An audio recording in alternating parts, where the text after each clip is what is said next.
दिल्ली की Rouse Avenue court ने 1984 के सिख दंगा मामले में आरोपी कांग्रेस नेता सज्जन कुमार को दोषी करार दे दिया है।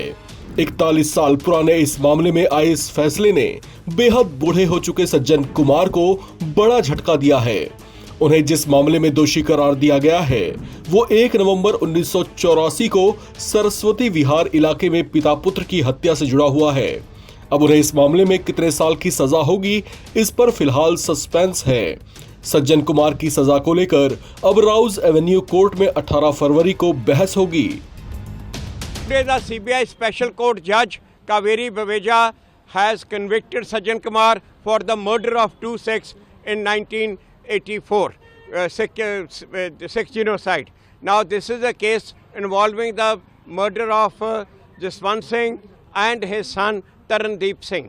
Now this case was closed by the police. It was reopened after this Modi government appointed SIT in 2015.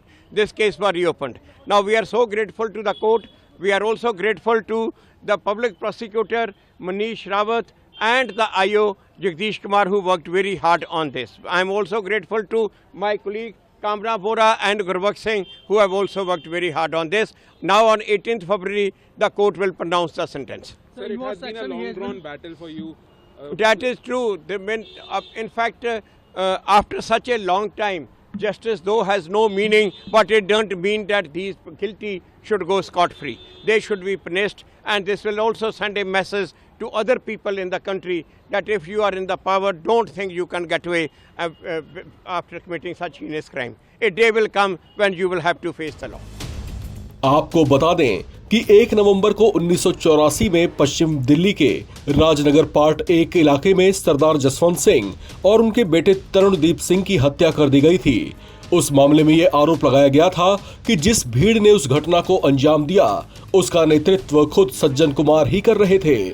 कहा जाता है कि सज्जन कुमार के उकसावे के बाद भीड़ ने बाप बेटे को उनके घर में ही जिंदा जला दिया था। भीड़ ने घर में तोड़फोड़, लूटपाट और आगजनी भी की थी। मारपीट कर घर के अन्य लोगों को घायल भी कर दिया था। ऐसे में उनके खिलाफ दिल्ली के सरस्वती विहार थाने में केस फाइल किया गया था। उस समय सज्जन कुमार के खिलाफ दंगा भड़काने, डकैती और हत्या से जुड़ी धाराओं में केस फाइल किया गया था। कोर्ट ने 1984 के सिख विरोधी दंगों के मामले में बरी किए गए लोगों के खिलाफ अपील दायर करने पर दिल्ली पुलिस से सवाल भी किया। कोर्ट ने कहा कि अभियोजन गंभीरता से किया जाना चाहिए, न कि केवल दिखावे के लिए। न्यायमूर्ति अभय एस ओका और उज्जवल भुइया ने दिल्ली पुलिस की ओर से additional solicitor general Aishwarya Bhati से कहा कि बरी किए गए लोगों के खिलाफ विशेष अनुमति याचिका की जानी चाहिए और ईमानदारी से कोशिश भी की जानी चाहिए। वैसे आपको बताते चलें कि अभी सज्जन कुमार दिल्ली कैंट में एक अन्य सिख विरोधी दंगा मामले में उम्र कैद की सजा काट रहे हैं।